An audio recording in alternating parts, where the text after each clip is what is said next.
d'importation des produits agroalimentaires, un parc agro-industriel pour la transformation des produits agricoles et leur commercialisation sera mis en place dans la commune de Bankoumana, secteur de Kati.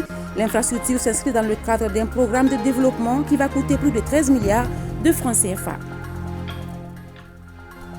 Une cantine scolaire à Déguéla, dans le cercle de Kangaba. L'infrastructure a été inaugurée à l'occasion de la célébration de la journée africaine de l'alimentation scolaire organisée cette année à Déguéla. Cette cantine servira à réduire le taux de déscolarisation des apprenants, notamment les filles, dans la localité. FESPACO 2023, on en parle encore. L'événement réunit différents acteurs, une occasion pour les uns et les autres de nouer de nouveaux partenariats, de signer des contrats de coproduction ou tout simplement de se faire connaître. Nos envoyés spéciaux nous en diront plus. Comment les Maliens vivent le social? De façon naturelle, imposée ou ficelée? La réponse dans la chronique Un jour, une formule de Souri Ibrahim Keita. Merci de suivre le RTM, mesdames, messieurs. Bonsoir.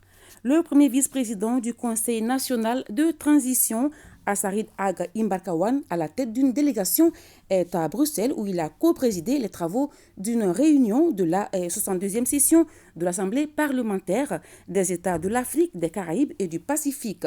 La délégation malienne a réaffirmé la volonté des plus hautes autorités du Mali à collaborer avec tous les partenaires dans le respect de sa souveraineté, ses choix stratégiques et ses intérêts. Le commentaire de Jules Sambou Sissoko.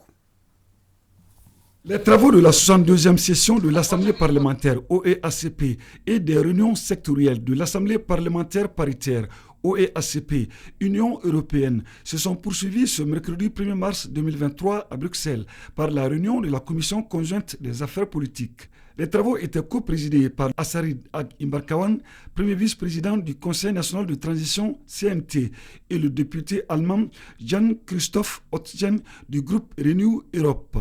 Cette rencontre a donné lieu à des échanges fructueux sur des préoccupations communes. La délégation du Mali a appelé à un large partenariat pour combattre le terrorisme qui constitue une menace à la paix et à la stabilité dans le monde entier. La délégation du Mali a réaffirmé son intérêt à collaborer avec tous les partenaires pourvu que ceux-ci respectent la souveraineté, ses choix stratégiques et ses intérêts. Le médiateur de la République était au Maroc. Sanogo Aminata Malé a participé à la rencontre internationale des ombudsman. Le thème de cette rencontre était « Gouvernance de la digitalisation des prestations publiques, une garantie de l'effectivité de l'équité en matière des services publics ». Je vous propose un extrait de sa communication sur les avancées enregistrées au Mali. Les crises sécuritaires et sanitaires ont relevé des fossés numériques quant à l'utilisation des outils numériques. Bien que ce constat soit réel pour la plupart des services publics, certaines administrations se démarquent par des réalisations dans le domaine de la digitalisation. Les services du médiateur de la République ne sont pas restés en marge de cette évolution. S'agissant des expériences du Mali, les expériences issues des différentes rencontres internationales ont permis de renforcer les efforts consentis dans le domaine de l'immigration ci-après. La vulgarisation des textes législatifs et réglementaires par le ministère chargé de la Justice et des droits de l'homme, mis à la disposition des magistrats en priorisant ceux à l'intérieur du pays. La création de centres d'appel pour les femmes victimes de violences basées sur le genre et les enfants menacés d'enrôlement par les groupes armés dans les régions du Nord. La mise en place des infrastructures numériques résilientes telles que les satellites pour pallier l'insécurité dans les zones de conflit. Actuellement, il y a 370 548 personnes déplacées internes à enregistrer à la date du 30 avril 2022. Voilà, c'était là l'intervention du médiateur de la République à l'occasion de la rencontre internationale des ombudsman. Ibrahima Traoré vient de me rejoindre dans ce studio. Bonsoir Ibrahima. Bonsoir Salimata Dao. Avec vous, un communiqué. Oui, un communiqué émanant du ministère de l'administration territoriale et de la décentralisation qui indique dans ce communiqué de presse que le sommet des chefs d'État et de gouvernement du mouvement des non-alignés sur la reprise post-Covid 2019 s'est tenue ce 2 mars 2023 à Bakou, en Azerbaïdjan.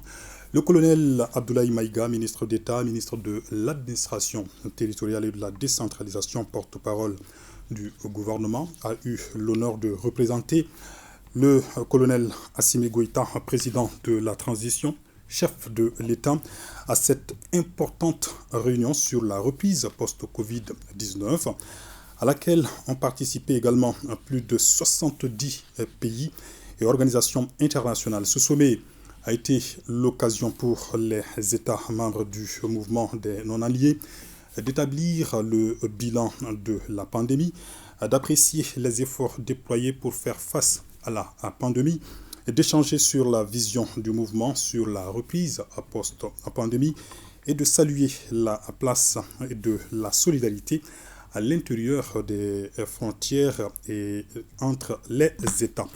Dans son intervention, le colonel Abdoulaye Maïga a félicité les autorités azerbaïdjanaises et réitéré le soutien du Mali au mouvement des non-alignés. Il a également présenté le dispositif national de prévention et de lutte contre la Covid-19 avant d'exposer l'investissement fourni par le gouvernement en vue d'atténuer les conséquences de la pandémie sur la population dans le domaine socio-économique et financier dans un contexte profondément marqué par la lutte contre des groupes terroristes qui opèrent au Mali avec l'aide des autorités françaises.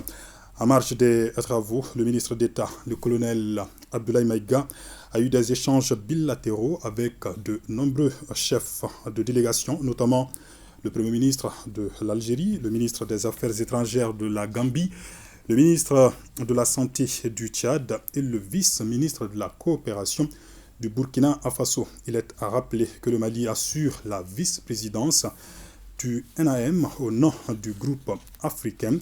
Par ailleurs, dans le document final intitulé « Appel global pour l'action », soutenir la reprise post-pandémique dans les pays africains, les participants ont invité la communauté internationale à soutenir les efforts des 10 États pour l'atteinte des objectifs et aspirations contenues dans l'agenda 2063. Ainsi, ils ont décidé de la création d'un fonds d'appui que l'Azerbaïdjan a immédiatement doté d'un montant d'1 million de dollars comme premier contributeur et en sa qualité de président du mouvement des non-alignés, Salimata Dao.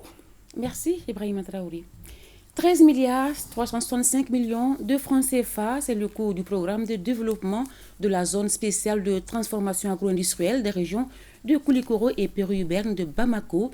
Il vise à la mise en place dans la commune de Bankmana d'un cercle de Kati d'un parc agro-industriel pour la transformation des produits agricoles et pour la commercialisation. L'objectif est de réduire l'importation des produits agroalimentaires et l'immigration. Les activités de ce programme ont été lancées aujourd'hui à Bankmana par le ministre du Développement rural. Envoyés spéciaux, Nohom Sissoko et Omar Traoré.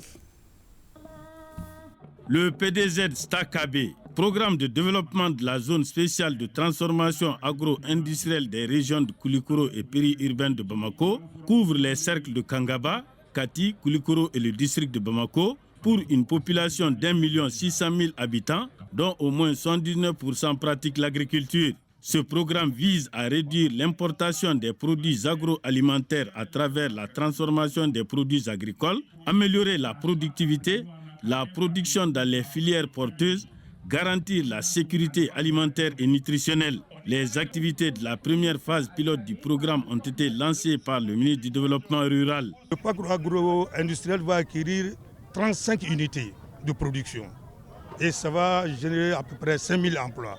Et chaque unité, il y aura 150 emplois. Donc c'est des usines qu'on va mettre en place et qui vont transformer nos produits. Par exemple, le maïs, les sésames, la tomate et d'autres produits, la mangue.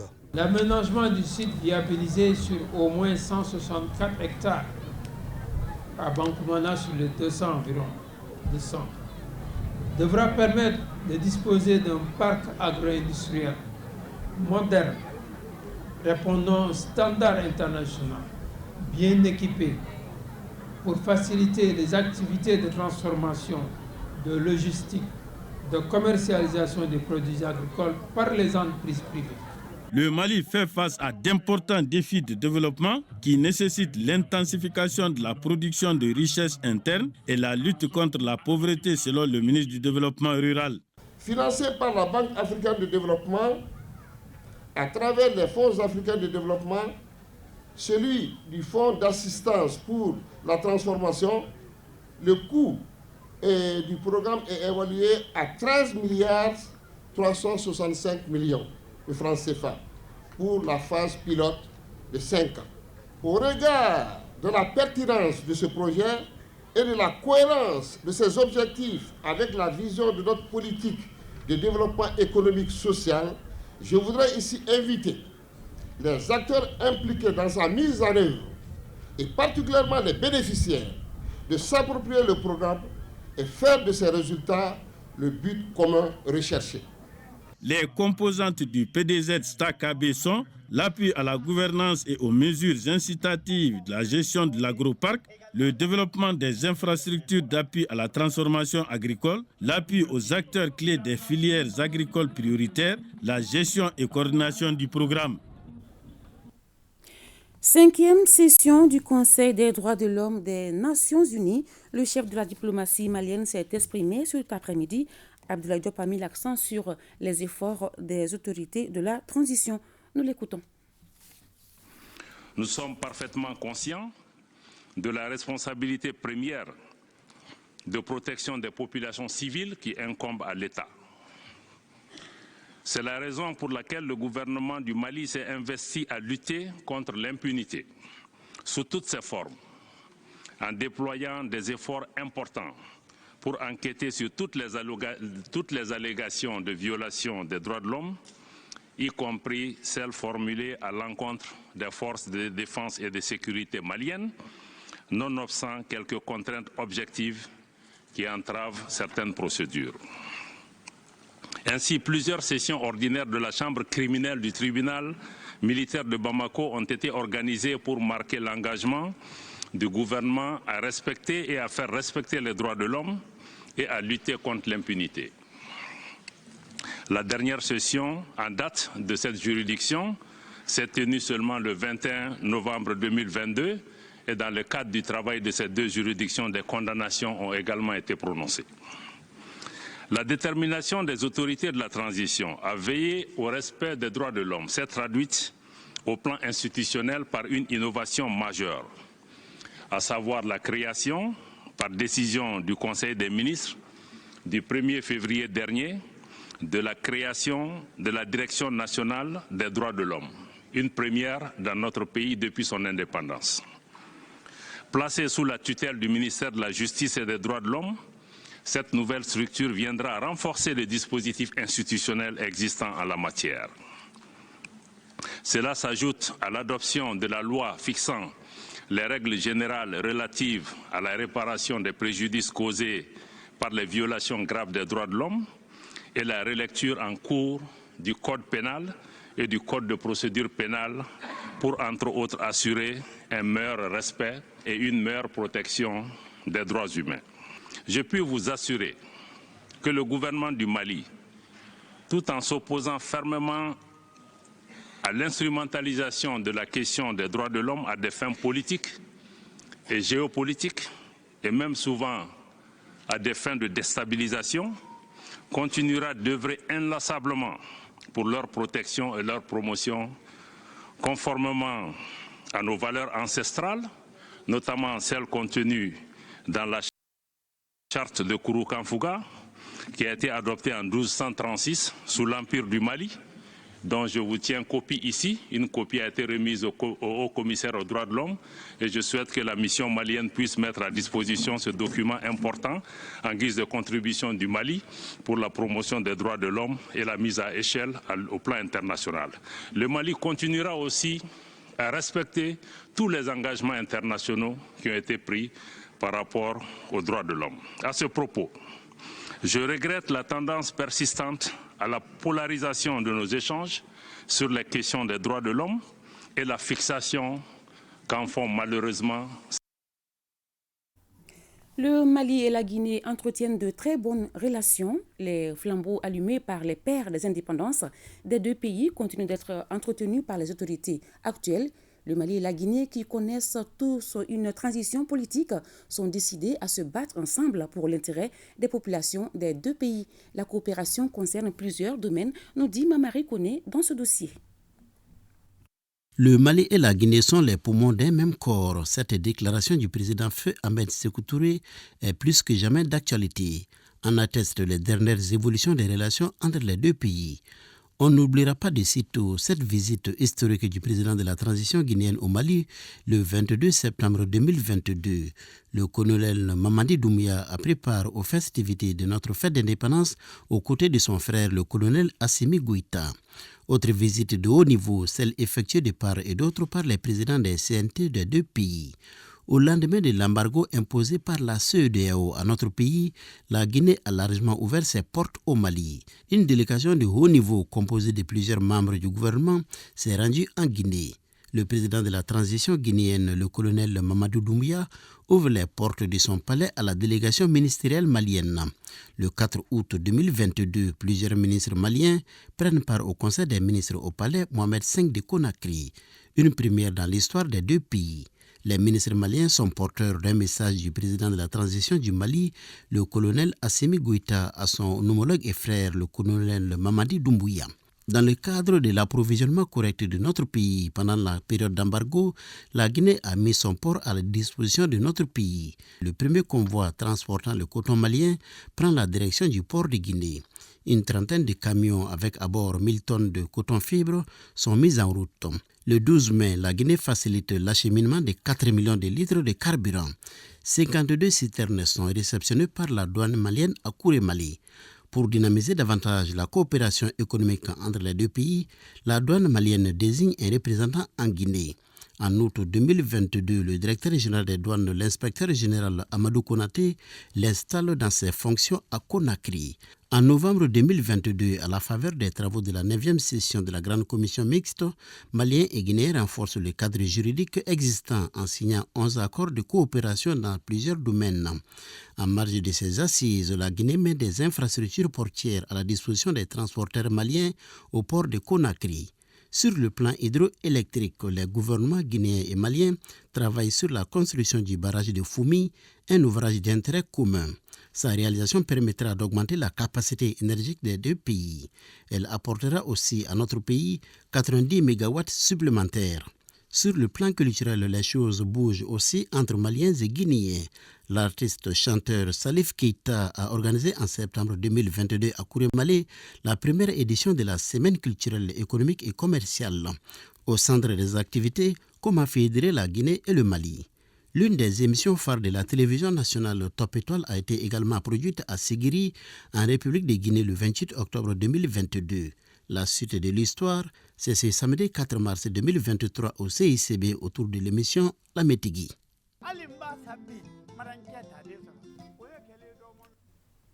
Fin de la session ordinaire de la conférence épiscopale du Mali au titre de l'année pastorale 2022-2023. Du 27 février au 2 mars, les évêques ont fait le point des activités de l'année dernière, puis abordé plusieurs autres sujets. On fait le point avec Ari Dumatina.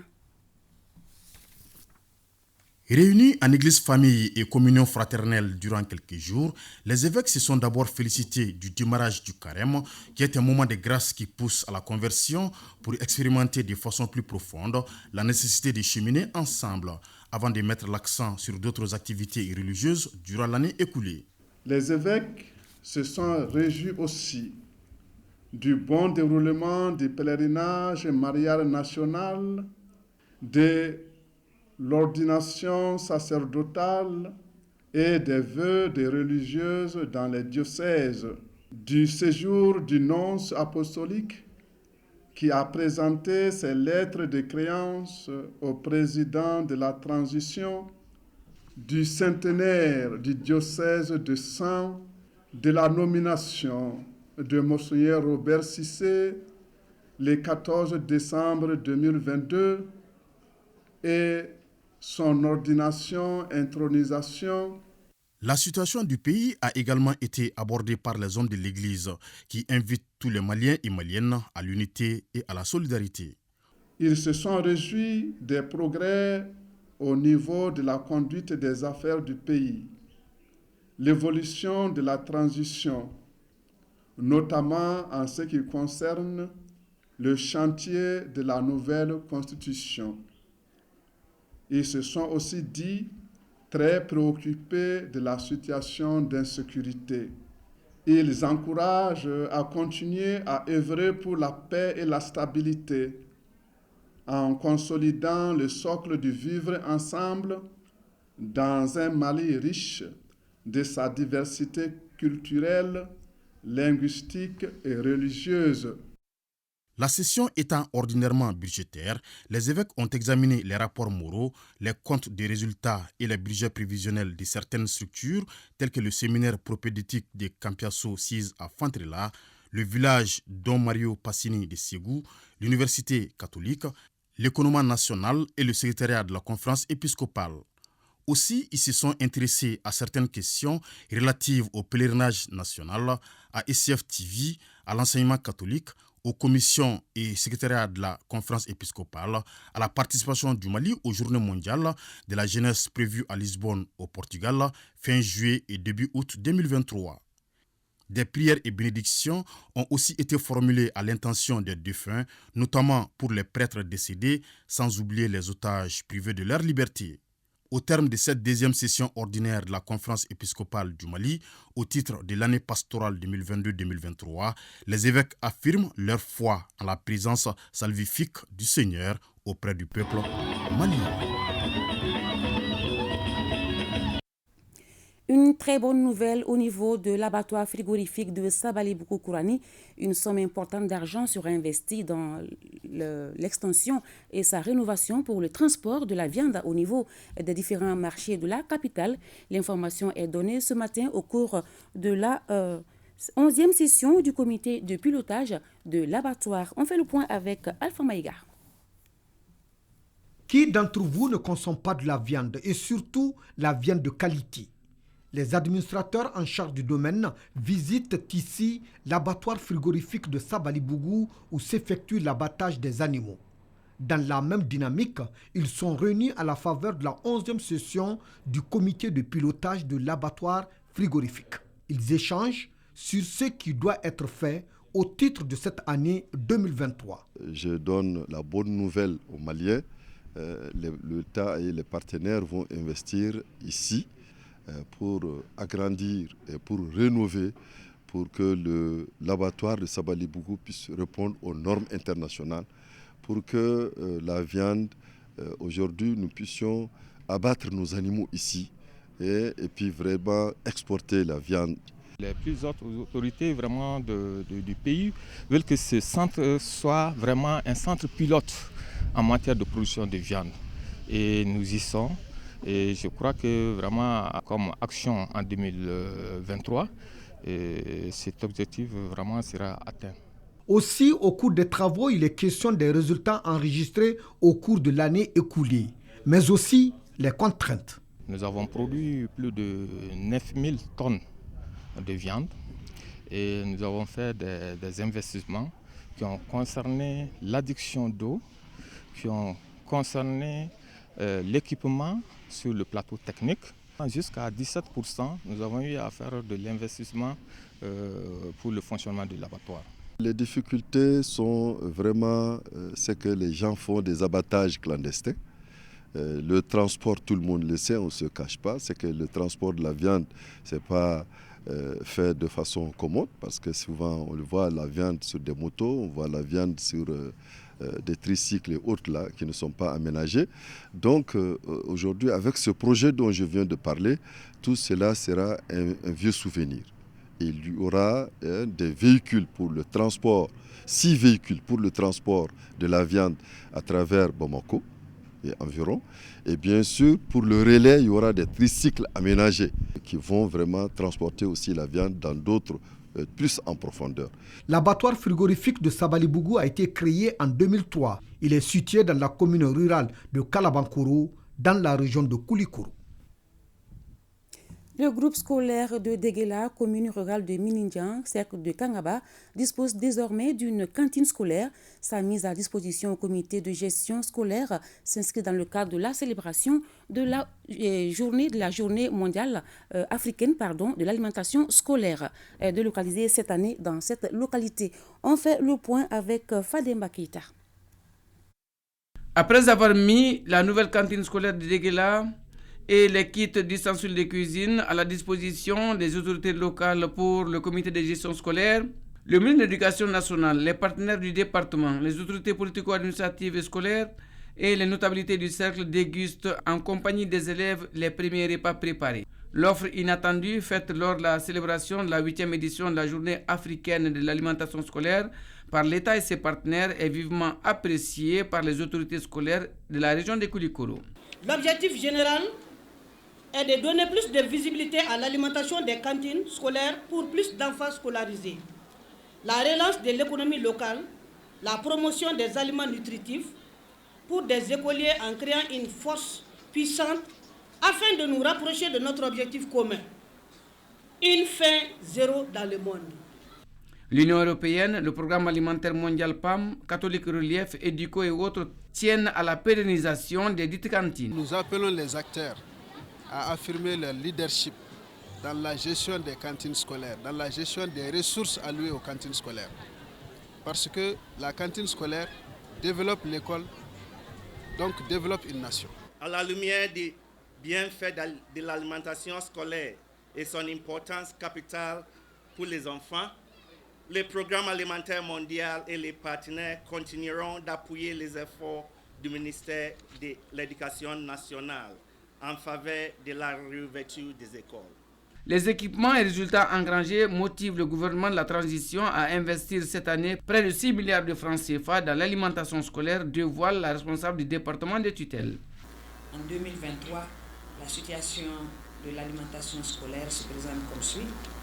643 874 000 bénéficiaires, dont 46,93% de filles, fréquentant 2560 cantines scolaires reparties dans toutes les régions du pays, donnant ainsi un taux de couverture nationale en cantine scolaire de 19,47%. C'est le lieu donc de remercier au nom du gouvernement du Mali tous nos partenaires pour leur appui constant à la mise en œuvre du programme national d'alimentation scolaire. Dans le sketch présenté, les élèves du groupe scolaire de Déguéla citent la distanciation, la faim, l'orpaillage et autres comme cause de déscolarisation des élèves. Très satisfaits avec la création de cette cantine scolaire, ils soumettent comme doléance à l'État la construction d'une cantine endogène dans chaque établissement.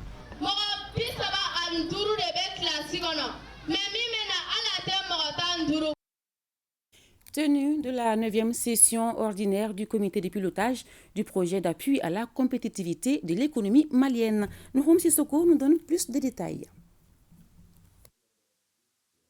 Le PASEM, projet d'appui à la compétitivité de l'économie malienne, est financé sous forme de dons par la BAD, Banque africaine de développement, à travers le Fonds africain de développement à plus de 7,5 milliards de francs CFA, ainsi que par l'État du Mali à hauteur de 763 millions de francs CFA. Ce financement vise à impulser une croissance économique forte, durable et créatrice d'emplois pour l'amélioration de la compétitivité de l'économie et le développement du secteur privé. Les investissements sont très timides compte tenu de beaucoup de difficultés, telles que les Covid, telles que les crises politiques, les suspensions du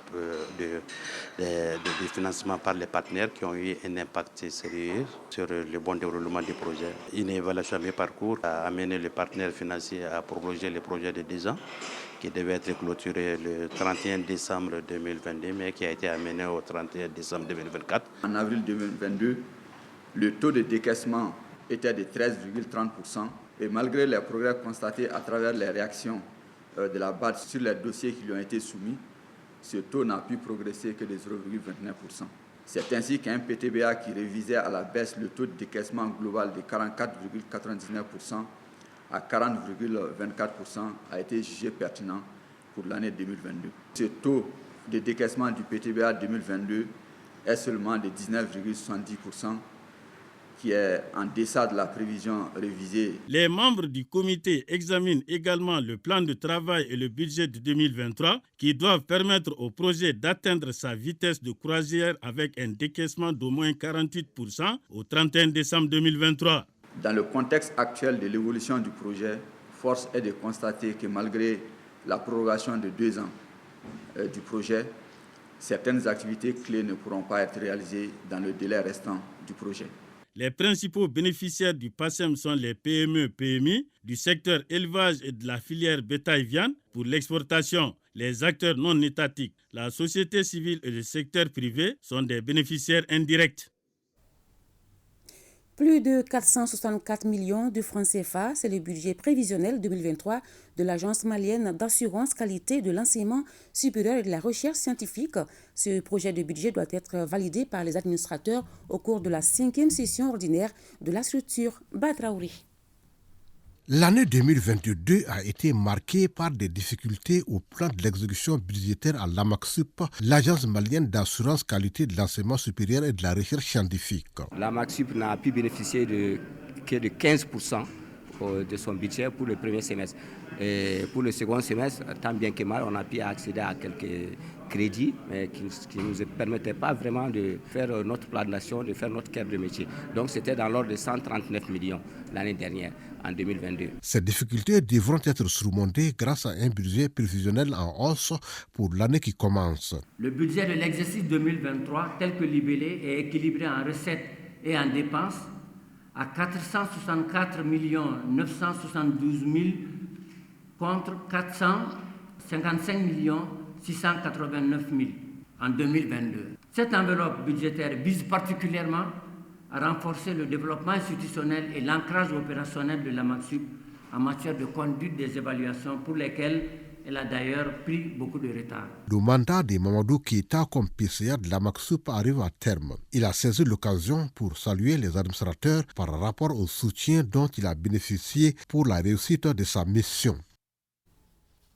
Informer les autorités régionales et les populations bénéficiaires de Badjangara sur le projet communautaire, et de stabilisation au Sahel. Tel est l'un des objectifs du comité régional qui a regroupé l'ensemble des acteurs impliqués dans la mise en œuvre de ce projet. On fait le point avec Idrissa Keïta. Plus de 80% des habitants du Liptako-Gourma vivent dans les zones rurales où l'accès aux services de base et aux opportunités économiques fait défaut. Dans ce constat est né le projet communautaire de relèvement et de stabilisation du Sahel, PCRSS. Pour mieux s'imprégner de son contenu, les autorités administratives et politiques ainsi que les services techniques se concertent à Bandiagara. L'objectif de développement du projet communautaire de relèvement et de stabilisation du Sahel est de contribuer au relèvement et à la résilience des communautés cibles de la région de Liptako-Gourma, au Burkina Faso, au Mali et au Niger, à travers une approche régionale soutenant les services et infrastructures socio-économiques intégrés, des moyens de subsistance et de développement territorial, des données et de la coordination régionale. D'une durée de 5 ans, ce projet s'articule autour de 5 composantes. Composante réponse immédiate à la crise. Composante soutien transitoire à la stabilisation et au développement territorial. Composante plateforme régionale des données et de coordination. Composante gestion de projet et enfin composante intervention d'urgence contingente. Le PCRSS est financé par l'Association internationale de développement IDA à hauteur de 54 milliards de francs CFA. Les organismes de l'interprofession de la filière qualité de la région de Koulikoro ont été mis en place ce 1er mars à la mairie de la commune urbaine de Koulikoro. Les détails avec Boubacar Sissoko.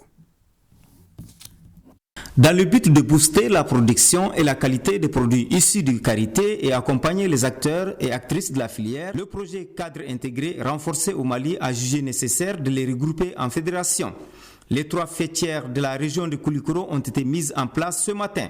Mais quand vous regardez dans tous les autres pays, leur filière est assez organisée. Pourquoi? Parce qu'ils ont mis en place une interprofession ou des organisations fêtières au plan national.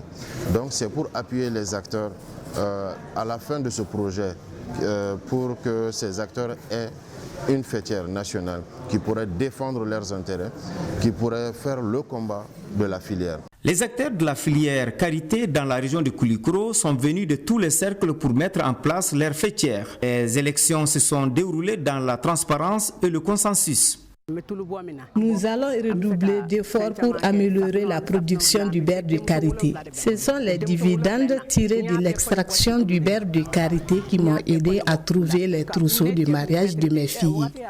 Ce consensus qui a prévalu est apprécié par les partenaires techniques et financiers qui ont réitéré leur engagement à accompagner la filière karité au Mali. Les actrices et acteurs de la filière du karité au Mali ont saisi cette opportunité pour solliciter des appuis. Pour relever le défi des qualités, on a besoin de formation, on a besoin des équipements, même on a besoin de financement. Il est à signaler que le Mali est le deuxième producteur mondial des produits issus du karité après le Nigeria. Sikasso est le principal bassin de production de pommes de terre avec plus de la moitié de la production nationale, estimée à 400 000 tonnes par an. Mais cette production ne couvre pas le besoin annuel à cause de l'insuffisance de moyens de conservation. L'interprofession pommes de terre vient de tenir son assemblée générale à Sikasso. Le point avec Moussokoro Sérémé Suleiman Bamba. L'Assemblée générale de lancement de la campagne de commercialisation de la pomme de terre de consommation de Sikasso 2022-2023 est un espace d'échange entre acteurs de la filière en vue de trouver des solutions aux difficultés qui entravent la bonne marche de cette filière. Les intrants ont été tellement chers cette année. Vraiment, l'intérêt aussi des crédits a un peu élevé aussi. Donc, le coût de production a été très élevé aussi. Donc, comment on doit vendre la pomme de terre cette année? C'est pour cela qu'on doit s'asseoir et discuter et planifier pour que les producteurs s'en sortent. Nous avons un plan stratégique national qui nous indique des orientations sur 46 milliards à acquérir d'ici 2026. Donc, pour ce faire, nous avons approché l'État, les partenaires techniques et financiers, pour venir à bout de ces financements. La production sémencière est d'une importance capitale parce que la semence seule constitue 40% du rendement. Et cette année, la production va de façon exponentielle. Nous pouvons dire aisément que la conservation en chambre froide est l'idéal et il faut multiplier les chambres. La rencontre regroupe les services techniques, les institutions financières, les producteurs, les commerçants, les importateurs et les transformatrices représentant les 300 villages producteurs de pommes de terre des 43 communes du cercle de Sikasso. Le conseil régional a pu réaliser 12 aménagements hydro-agricoles pour les retenues d'eau, pour la promotion de la culture de la pomme de terre. C'est une opportunité pour les producteurs réellement de pouvoir s'organiser autour de leur fêtière pour quand même renforcer davantage les acquis du conseil régional. À noter que chaque année, le Mali injecte près de 9 milliards de francs CFA dans l'importation des semences de pommes de terre. Et la vision de l'interprofession d'ici 2026 est de produire 1 million de tonnes de pommes de terre de consommation et 2 000 tonnes de semences made in Mali. La production attendue pour cette campagne est de 250 000 tonnes de pommes de terre de consommation.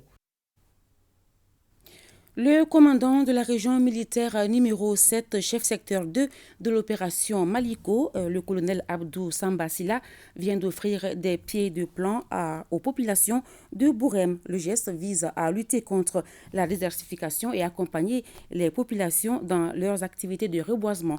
Aliou Idrissa Maïga. En plus de la sécurisation des personnes et de leurs biens, les FAMA accompagnent aussi la population dans ces différentes activités. C'est dans ce cadre que le commandant de la région militaire numéro 7 et chef secteur 2 de l'opération Maliko a procédé à la remise de 1000 pieds d'arbres à la population de Bourem. Comme nous l'avons dit lors du 20 janvier 2023, la remise, la plantation et l'entretien de 1000 pieds d'arbres ici à Bourem pour lutter contre les effets du changement climatique. Cette remise vient pour confirmer notre engagement à tenir parole vis-à-vis de la population. Nous savons qu'elle est actuellement soumise aujourd'hui à des pressions de forces négatives qui, en perte de puissance, contrairement à la montée en puissance des FAMA, tentent de s'abattre sur la population. Nous demandons à la population de nous faire confiance. La cérémonie de plantation de ces pieds d'arbres a réuni à Bourem Kalani les autorités communales, les FAMA et la population. Il faut noter que ce n'est pas la seule activité. Les FAMA de tous les temps, en plus de ces activités régaliennes, ont apporté beaucoup d'aide à la population de Bourem. Il y a eu des distributions de céréales. Dans cette zone-là, pendant l'hivernage, les populations sont soumises à de fortes épidémies de paludisme. Les FAMA se sont toujours mis à la disposition des populations pour aider les gens à surmonter la maladie. Les 1000 pieds d'arbres sont plantés par les FAMA en collaboration avec la jeunesse de Bourem sur l'artère principale du quartier Kalani. La plateforme Arima, Alliance pour la refondation du Mali, s'agrandit. Une dizaine d'élus communaux de Yalakorodji ont rejoint le parti ce mardi. Les détails avec Souleymane Sidibé. C'est une adhésion officialisée par la présente cérémonie. Ils sont une dizaine d'élus communaux de Yalakorodji avec à leur tête Omar Guindo, maire de la dite commune, désormais membre de la plateforme Alliance pour la refondation du Mali. Avec cette adhésion, ils soutiennent désormais toutes les actions de la transition. Nous avons fait l'option de choisir la sécurité parce que dans la démocratie, il y a beaucoup de variantes. La démocratie n'est pas seulement l'alternance ni le vote. Participer qualitativement au processus de la refondation en cours dans notre pays sera l'objectif commun. Il n'y a pas d'hésitation à faire aujourd'hui. La seule chose que ceux qui soutiennent Assimi Goïta, ses compagnons, et ceux qui aiment seulement le Mali tout court, la seule chose qu'ils doivent faire aujourd'hui, c'est de contribuer à rassembler les Maliens, à être ensemble, parce qu'ensemble nous serons plus forts. Et pour être ensemble, il faut se retrouver derrière une vision, derrière une idéologie, derrière une doctrine, incarné par un homme qui a des valeurs. L'Alliance pour la refondation du Mali, dans sa vision de soutenir les autorités de la transition, compte convaincre tous les Maliens afin d'adhérer aux idéaux de l'Arima. Au cours de la cérémonie, la population de Yalakorodji a réitéré son soutien indéfectible aux femmes. Direction Ouagadougou pour parler du marché international du cinéma et de l'audiovisuel qui se tient dans le cadre du FESPACO 2023, un événement qui réunit différents acteurs de l'industrie cinématographique dans un cadre d'échange et de partage, occasion pour les uns et les autres de nouer de nouveaux partenariats, d'avoir des signatures de contrats et aussi pouvoir se présenter à d'autres, se faire connaître. Le reportage de nos envoyés spéciaux à Ouagadougou, Bemba Sibi Boubacar Diarra. Le marché international du cinéma africain et de l'audiovisuel MICA bat son plein. Ce cadre de promotion du cinéma africain et d'échange entre les producteurs, distributeurs, porteurs de projets et diffuseurs pendant le FESPACO reste un rendez-vous incontournable. Les acteurs du cinéma y accordent une grande importance, particulièrement les Maliens qui sont présents avec plus de 100 participants. Aujourd'hui, les effets visuels dans le cinéma, en filmage et réel, sont vraiment, en termes de réalisation, ça demande vraiment beaucoup trop de moyens. Et en film d'animation, on peut le faire. Nous avons beaucoup plus besoin d'un accompagnement dans ce domaine qui va permettre au fait de promouvoir notre culture au-delà de nos frontières. J'ai rencontré quelques diffuseurs et quelques producteurs, surtout côte ouest. Déjà, on a pu échanger.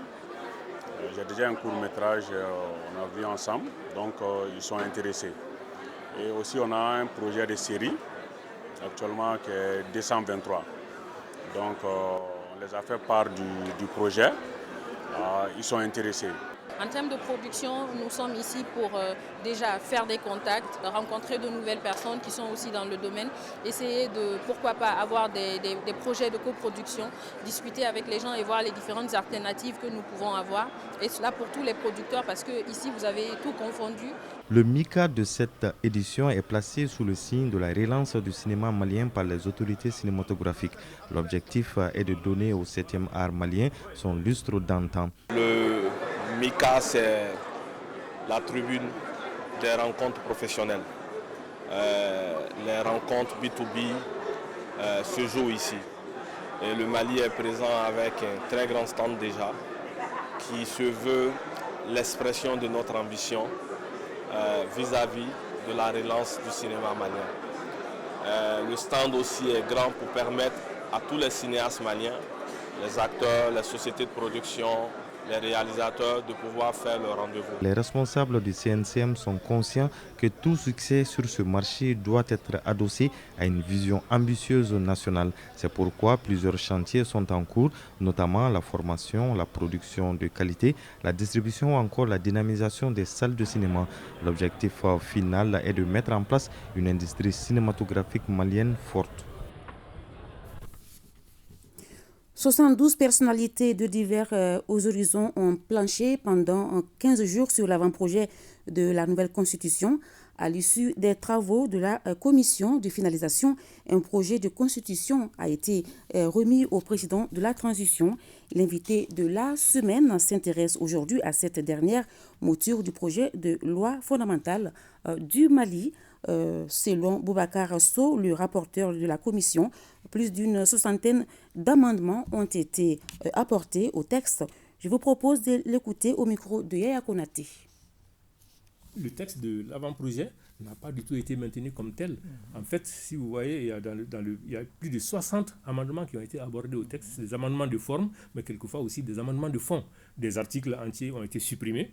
De nouveaux articles ont été rédigés et insérés dans le texte. Ça n'a pas du tout été aussi facile que ça. Donc, la mouture issue de la finalisation, elle est très proche probablement de celle de l'avant-projet, mais dans certains points, elle s'en écarte fondamentalement. Alors, vous avez donc planché sur un texte de 195 articles. Le projet que vous avez remis au président de la transition en compte 191 de 195. Où sont passés les articles manquants? Les articles manquants. Il y a eu, en fait, 4 articles supprimés. 2 articles ont été fusionnés dans 2 cas, ce qui fait en fait 6 de moins. Mais également des articles nouveaux qui ont été réécrits par la commission de finalisation et insérés dans le texte. Donc, en fait, et ça, c'est les autres articles, il y a à peu près 65 articles qui ont subi quand même des modifications de forme dans la rédaction pour rendre les choses beaucoup plus compréhensibles. L'invité de la semaine à suivre après le PMU Mali. Ce communiqué, l'ambassade de la République du Mali à N'Djamena porte à la connaissance de la communauté malienne établie au Tchad que dans le cadre du processus de la production de la carte nationale biométrique sécurisée, l'opération spéciale de mise à jour des données biométriques photos et empreintes a débuté le mercredi 1er mars 2023 et ce jusqu'au 31 mars 2023 à l'ambassade du Mali à N'Djamena. L'opération spéciale concerne les personnes enrôlées de 2009 à 2015. Elle se fait sur présentation de la carte NINA ou de la fiche individuelle. Horaire du lundi au jeudi de 8h à 15h, le vendredi de 8h à 11h. La musique adoucit les mœurs.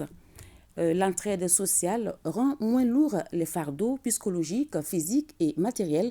Le chroniqueur de Un jour, une formule se pose la question, à savoir comment les Maliens vivent le social de façon naturelle, imposée ou ficelée. Sori Ibrahim Keita nous donne la réponse dans cette chronique.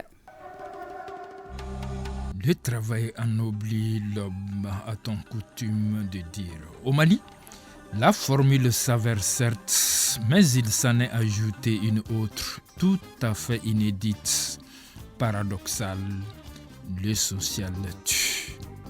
Alors le social, c'est l'ensemble des actions mobilisées en vue de maintenir la société dans son état. C'est-à-dire que tout est fait pour que la société se maintienne telle qu'elle est. Donc les épreuves, les moments de joie, les cultes, les us et coutumes, tout ceci constitue un ensemble qui est maintenu, soudé et qui part ensemble, qu'on appelle la société. Le social, tel que vécu par ceux qui l'ont imaginé, est censé être un adoucisseur de tous les malheurs difformes dans la société, ou un grain de sel pour mieux agrémenter collectivement les événements heureux. Le social, ce sont les événements que nous célébrons, heureux ou malheureux, qui entrent dans le cadre de la consolidation du tissu social. Mais voilà. Avec l'évolution des époques, il y a des pratiques qui s'estompent, d'autres apparaissent. C'est le cas aujourd'hui où nous assistons à une monétarisation des pratiques sociales. Ce qui coûte les yeux de la tête, c'est moins la fréquence des événements sociaux dont certains sont imposés par la nature que la tournure qu'ils prennent, désormais sortie méconnaissable du bain révélateur des profiteurs de tout acabit.